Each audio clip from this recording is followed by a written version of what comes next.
My name is Cassidy Wilson, and I did my product of learning on the fall theme. I student taught at Richfield Elementary in an EC self-contained classroom. I student taught with Angela Hatley, and we had 8 students in the class. They were kindergarten through 2nd grade, and that makes them ages 5 through 8 years old. We had 4 males who have been diagnosed with being developmentally delayed. We had 2 females diagnosed with being developmentally delayed as well. We had 1 girl who has been diagnosed with autism, and we had 1 male who has been diagnosed with OHI, which also stands for other health impaired. My classroom was very large, which made it great for students to get around, especially my students in walkers and wheelchairs. We had 3 long tables, which are right here for students to sit at. And there's 2 students at each desk. We also had 2 desks on the end for those students who didn't really get along with other students or work well with other students. We also have 2 kidney tables, which are in the back right there. We have 1 right there and 2 right there, and that's kind of for one-on-one group work and groups. And then we also have a long table right here, which was normally where I pulled students to work on tasks.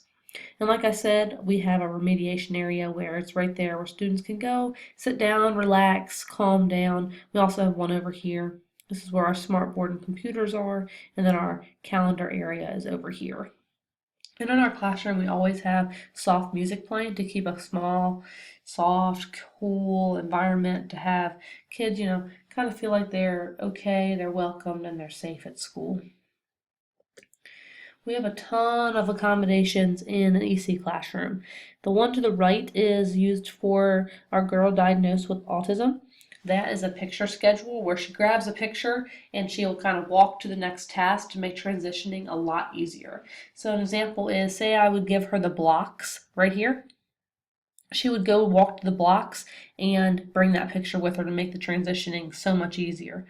Then the picture down here is letter tracing with dots, so we use dot tracing, and he's learning his letters, but I'm dotting them, and so he can trace them to get the muscle memory as well as his name down here to get that muscle memory as well, since he's not yet writing his name.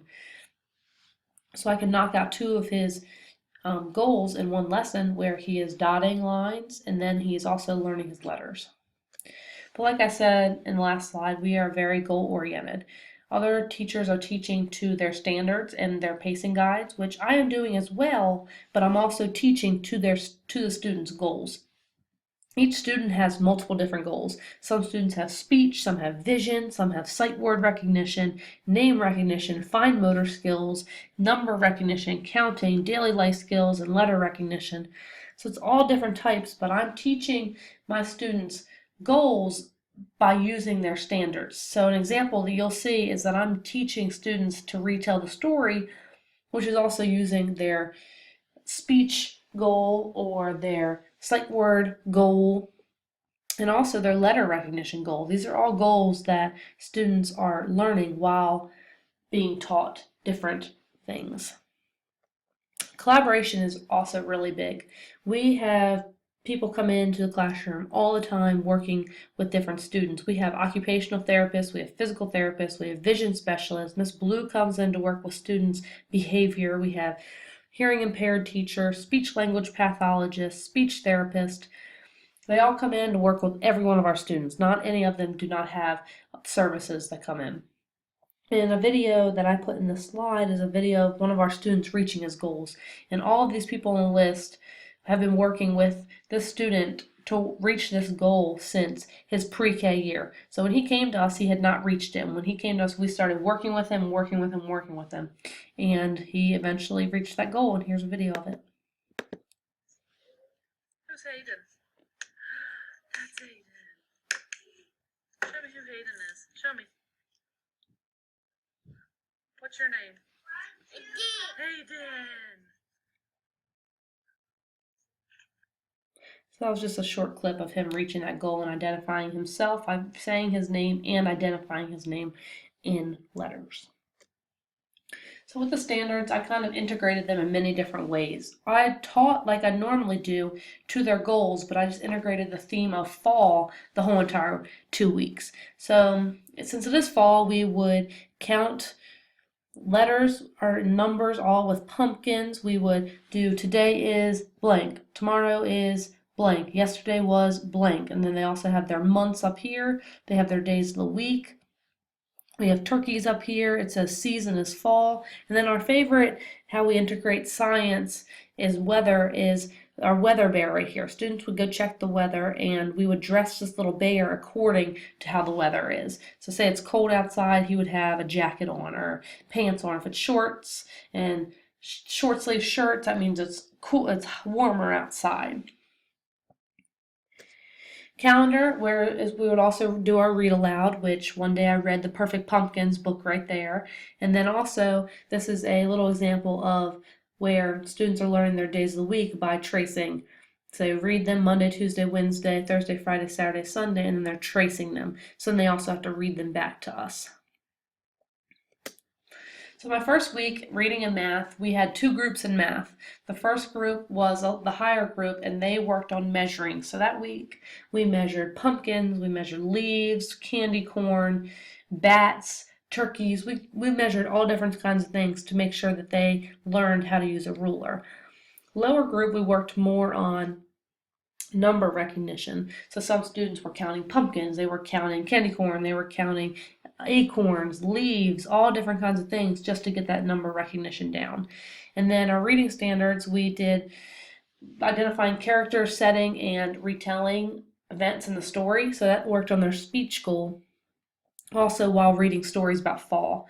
So in their pre-test, we did different types of questions. So I would ask, do you know what a character is? Students wouldn't know, so I would just mark down, nope, they don't know. Or in math, I would ask, do you know what this ruler is? And they would say, yes, and I'd ask them if they knew how to measure it. If they didn't, then that was just kind of a starting point.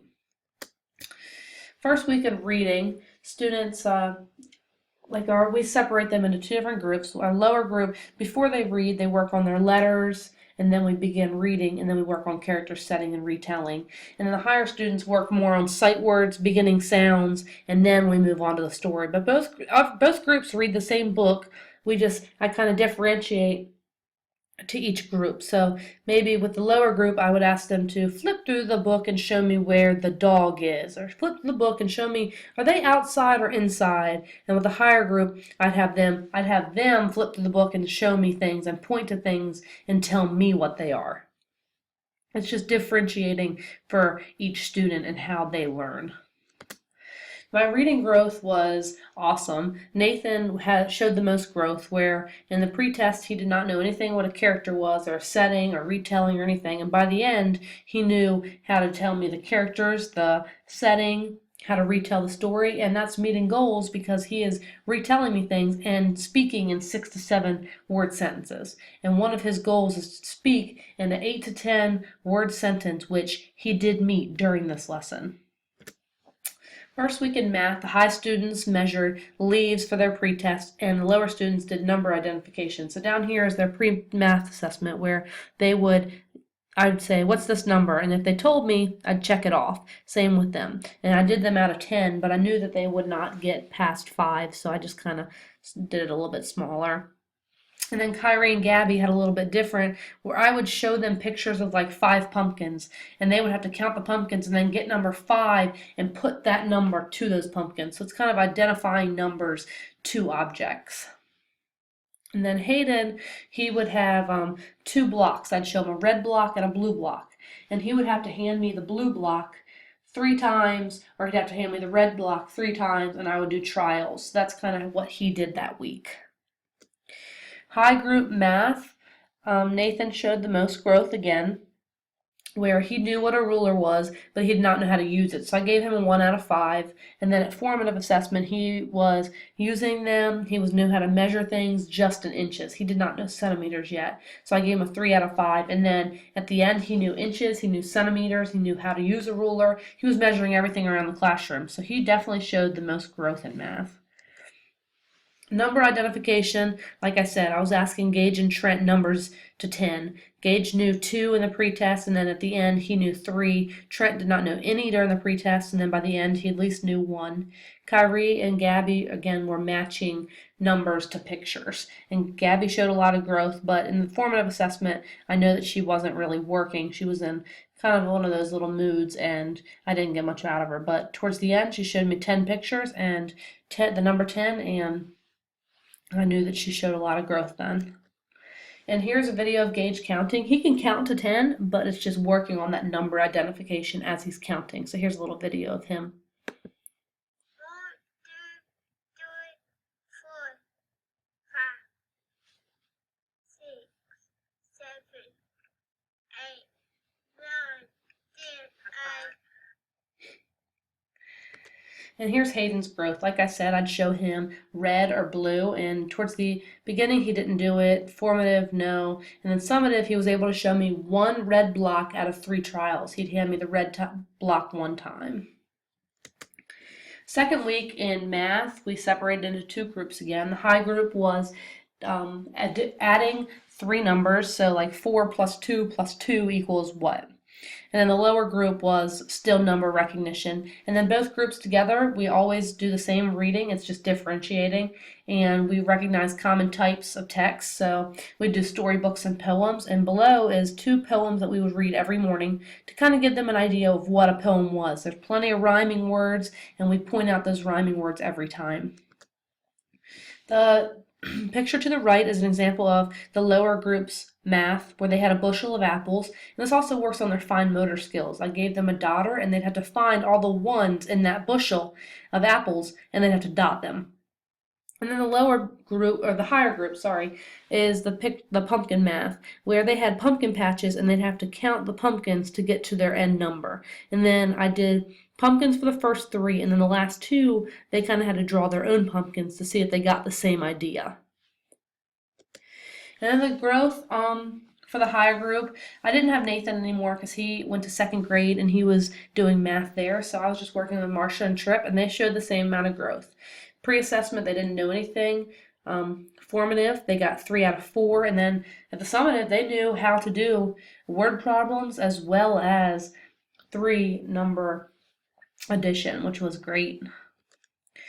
Number growth was same. Gage got to number 5 out of 10, and before he was only at number 3, so he grew 2 numbers. Trent grew from number 1 to number 3, and then Kyrie and Gabby are now practicing writing their numbers, which was great because Gabby was tracing them, and if she sees them, she traces them. Then she normally can do them on her own. But Gabby showed a lot of growth, and so did Kyrie on writing their numbers 1 through 10. Hayden's growth was also awesome. He was doing his name identification, where I would show him 3 different names, and this is one of his goals. And I would show him Gage, Tripp, Hayden, and he would have to pick out his name, and I'd do it in trials. So I'd give him 3 trials, and then pre-assessment he did it 1 time, and then formative 2 and summative 2 as well. So he's getting better at identifying his name each time. And the growth in reading was great as well. Nathan was able to identify a poem in the pre-assessment, but he was not able to identify any rhyming words. And then at the end, he was identifying rhyming words. He was showing me what a poem was. He was reading some, so he showed the most growth in that as well. And in the end, I met a lot of students' IEP goals. 4 kids met their number identification goal. Hayden met his goal on identifying his name, like the video I showed you of him. We've met speech goals. Marcia reached her sight word goal, which is a level C, and she's reading on a level C sight words now in M class. And Nathan is now reading on a level A, which is awesome as well, because when he came in, he was not reading at all. If we give him any book that's level A from reading A to Z, he is reading them from picture cues, but he's still reading those words and sounding them out, which before he would never do. And the picture to the right is showing a little bit of 21st century technology where students are dancing, a little bit of remediation time at the end of the day when they get a little bit of free time. So in the end, this was a great lesson, and it was all themed on fall, and it was so much fun.